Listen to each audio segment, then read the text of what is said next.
Hello friends, at this time I am present with a question. You can see a question. This question will take you to next level. This question will compel you to learn more and more. And without wasting your time and mine, I should like to start this question. I should like to start this session with a few lines. So please listen to me carefully. कि आज फिर होठों पे तराने पुराने आ गए हैं। आज फिर होठों पे तराने पुराने आ गए हैं। जिगर बड़ा था इसलिए टकराने आ गए हैं। जो नहीं जानते उन्हें बताने आ गए हैं कि जंगल में फिर से शेर पुराने आ गए हैं। मेरे दोस्त, अगर आप साइंस के बादशाह हैं, आप सोचते होंगे कि कुछ डालेंगे, तो उड़ाइए इस क्वेश्चन को। एक क्वेश्चन है, 3 मित्र ए, बी और सी, इनमें ए गोरा है, बी सांवला है और सी काला है, तो निम्न में कौन सा कथन गलत है?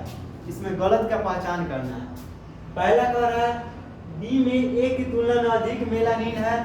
दूसरा कह रहा है पराबैंगनी किरण से सबसे कम क्षति सी को होगा। तीसरा ऑप्शन है सी प्रकाश का परावर्तन सबसे अधिक सी करेगा। और डी है ऊष्मा संचरण सबसे कम ए में होगा। यह जो ऊष्मा संचरण की बात कर रहा है, यह बाह्य स्रोतों से प्राप्त प्रकाश या ऊष्मा से मतलब रखता है। अब ध्यान देते हैं, इस क्वेश्चन के पीछे एक कॉन्सेप्ट है, एक बहुत गहरा कॉन्सेप्ट है। पहले इसे समझते हैं, बाद में इस क्वेश्चन पर आते हैं।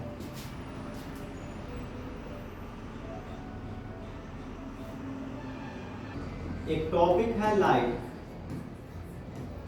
इसको हिंदी में प्रकाश कहते हैं।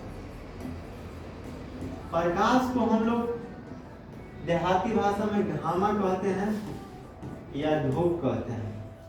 और धूप से हम लोगों को लगता है गर्मी, और गर्मी को साइंस के फिजिक्स के भाषा में ऊष्मा कहते हैं। और ऊष्मा एक प्रकार के है ऊर्जा। तो बोल सकते हैं कि प्रकाश एक प्रकार की ऊर्जा है। हम सभी जानते हैं कि प्रकाश एक प्रकार की ऊर्जा है। और प्रकाश से हमें मिलता है विटामिन डी। प्रकाश से हमें विटामिन डी, अगर किसी को विटामिन डी की कमी है, इसका मतलब है कि वह प्रकाश में उपस्थिति रखेगा 20 मिनट 40 मिनट प्रतिदिन, उसमें विटामिन डी की मात्रा पर्याप्त हो जाएगी। मेरे दोस्त, प्रकाश में रहने से मेलानिन की मात्रा बढ़ जाता है। मेलानिन क्या होता है? कोई व्यक्ति कितना काला है, यह मेलानिन तय करेगा। मेलानिन काला का मतलब ये ना समझिए कि उसमें मैल बैठ गया है।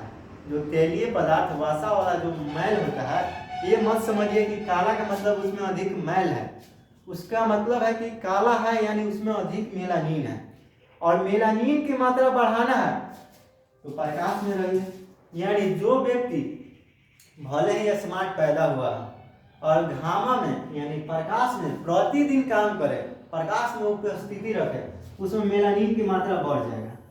तो मेलानिन की मात्रा बढ़ जाएगा, काला दिखने लगेगा। और मेलानिन की मात्रा घटाना है तो धूप में निकलवे नहीं करिए, कभी भी प्रकाश में ना निकलिए। एकदम अंधारा में, एकदम रात में निकलिए।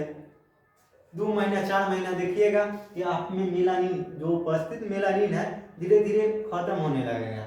यह मेलानिन हमारा शरीर ही रिलीज करता है प्रकाश के उपस्थिति और अनुपस्थिति के कारण। तो अगर आप प्रकाश में नहीं रहेंगे तो मेलानिन की मात्रा धीरे धीरे घटते जाएगा, आप धीरे धीरे गोरा होते जाइएगा।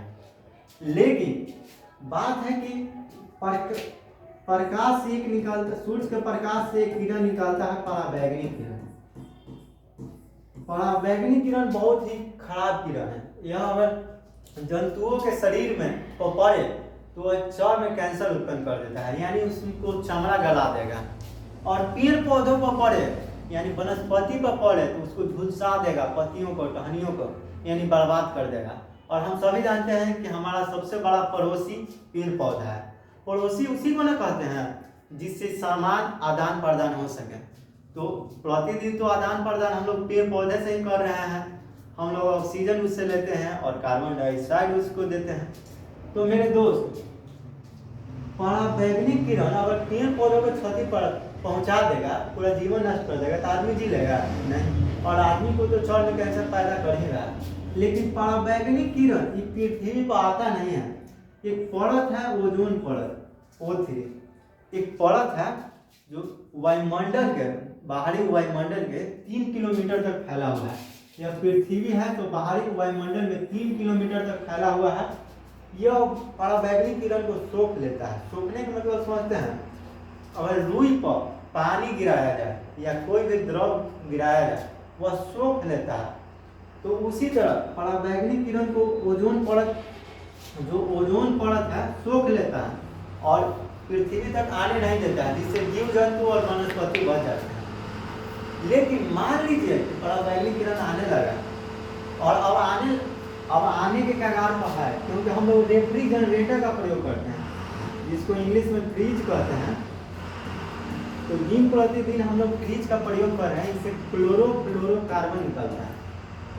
यह ओजोन परत के क्षति के लिए जिम्मेवार है। तो ध्रुवीय प्रदेश में ओजोन परत की मोटाई घटने लगा है, तो पराबैंगनी किरण आने लगा है। तो पराबैंगनी किरण क्या है ना, कि पराबैंगनी किरण जब पड़ेगा तो जिसमें सबसे अधिक मेलानिन है उसको कौन क्षति पहुंचाएगा, और जिसमें कम है उसको सबसे ज्यादा क्षति पहुंचाएगा।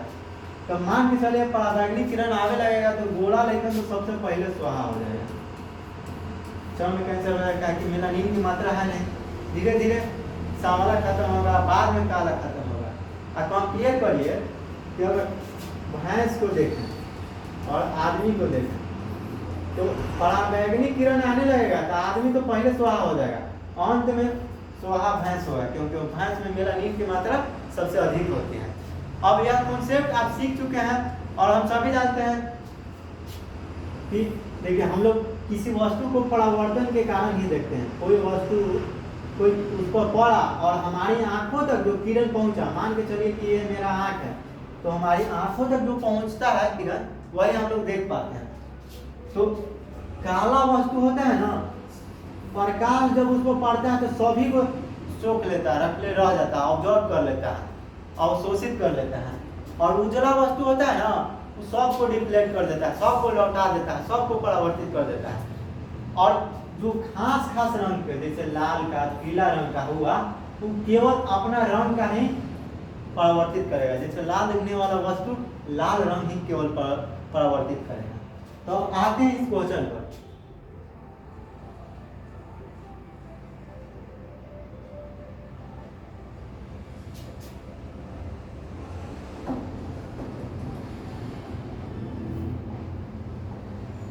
मेरे दोस्त, पहला कह रहा था बी में ए की तुलना में अधिक मेलानिन है। हाँ मेरे दोस्त, बी सांवला है और ए गोरा है, तो इसमें तो अधिक मेलानिन है ये है, तो पहला तो सही हुआ। कह रहा है गलत कथन चुनना है। दूसरा कह रहा है पराबैंगनी किरण से सबसे कम क्षति सी को होगा, तो सी काला है ना, तो काला में मेलानिन तो है, काला में मेलानिन है, इसका मतलब है कि इसको कम क्षति होगा। दूसरा भी सही है। तीसरा कह रहा है प्रकाश का परावर्तन सबसे अधिक सी करेगा।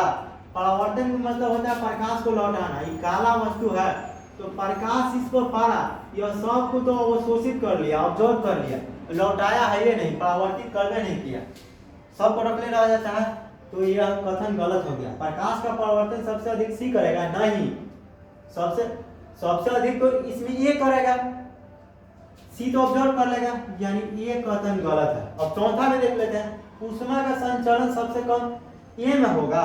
तो मान लेते हैं कि सूर्य से जो प्रकाश के किरण आ रहा था और कोई ए था, मान लेते हैं ये जो गोला था, इसमें मेलानिन तो था नहीं, यह ऑब्जर्व करेगा नहीं, इस सबको लौटा देगा, सबको लौटा दिया, तो इसमें ऊष्मा कम मात्रा में गया, न के बराबर गया, तो संचरण मानी ऊष्मा का एक स्थान से दूसरे स्थान जाना संचरण कहलाता है। तो इसमें कौन संचरित हुआ, इसमें कहीं रहा जो बाह्य स्रोतों से प्राप्त हुआ, जो सूर्य का प्रकाश है बाह्य स्रोतों से प्राप्त हो रहा है। तो उम्मीद करते हैं कि इस क्वेश्चन को समझे होंगे। यह बहुत ही प्यारा क्वेश्चन है और आज के लिए इतना ही। जय हिंद।